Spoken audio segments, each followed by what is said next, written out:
किसानों ने यह साफ किया कि पंजाब के मुख्यमंत्री किसान आंदोलन के खिलाफ बयान दे रहे हैं, मगर उनका आंदोलन राज्य सरकार के खिलाफ नहीं है, केंद्र सरकार की उदासीनता को लेकर है। हम आपको याद दिलाना चाहते हैं कि प्रधानमंत्री नरेंद्र मोदी ने कृषि कानूनों को वापस लेते समय क्या कहा था। कानून वापस लेने के समय भी प्रधानमंत्री उन कानूनों को पवित्र बताते रहे जिनका विरोध किसान काला कानून बताकर कर रहे थे। मैं आज देशवासियों से क्षमा मांगते हुए सच्चे मन से और पवित्र हृदय से कहना चाहता हूं कि शायद हमारी तपस्या में ही कोई कमी रही होगी, जिसके कारण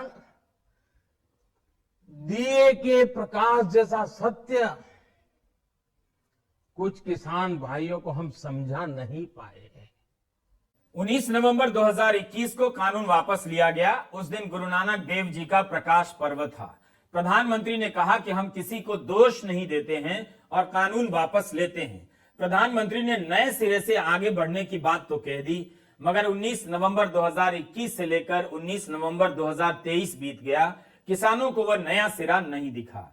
प्रधानमंत्री ने यह भी कहा था कि न्यूनतम समर्थन मूल्य को प्रभावी और पारदर्शी बनाने के लिए कमेटी का गठन किया जाएगा, जिसमें केंद्र सरकार, राज्य सरकारों के प्रतिनिधि होंगे, किसान होंगे, कृषि वैज्ञानिक होंगे और कृषि अर्थशास्त्री भी।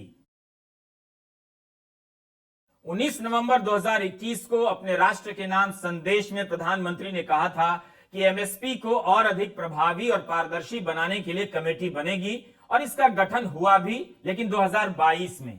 मगर संयुक्त किसान मोर्चा ने इसका बहिष्कार कर दिया, अपने सदस्य इसमें नहीं भेजे।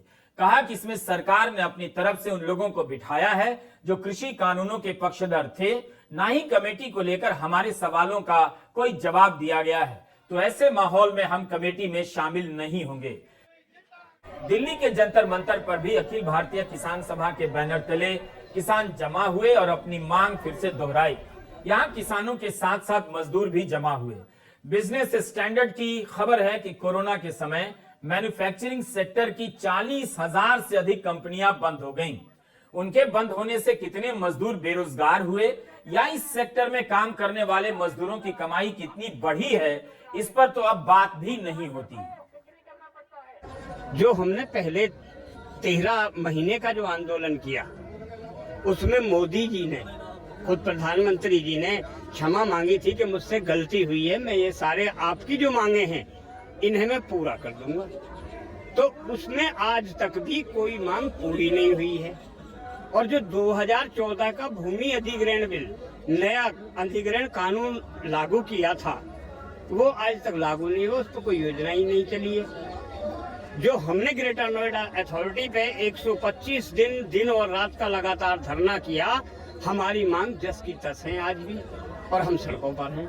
एमएसपी पे आज तक भी सरकार ने अभी भी कोई भी एक भी निर्णय नहीं लिया है कि हम एमएसपी लागू करेंगे। इसीलिए हम आए हैं। मजदूर भी, किसान भी आज सड़कों पे आत्महत्या कर रहा है, भुखमरी के कगार पे है। जिनकी जमीनें ग्रेटर नोएडा में चली गई हैं, उनके बच्चे चेंज बंटवारी, चोरी कर रहे हैं, उनको कोई रोजगार नहीं है, भूखे मरने की कगार पे है। इस मुद्दे पे हम यहाँ आए हैं।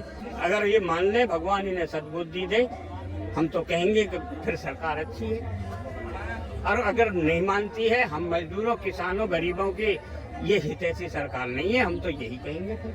ना तो किसानों को आज फसल का वाजिब दाम मिल रहा है, भूमि अधिग्रहण जो नया कानून है ना उसको सही तरीके से लागू कराया जा रहा है।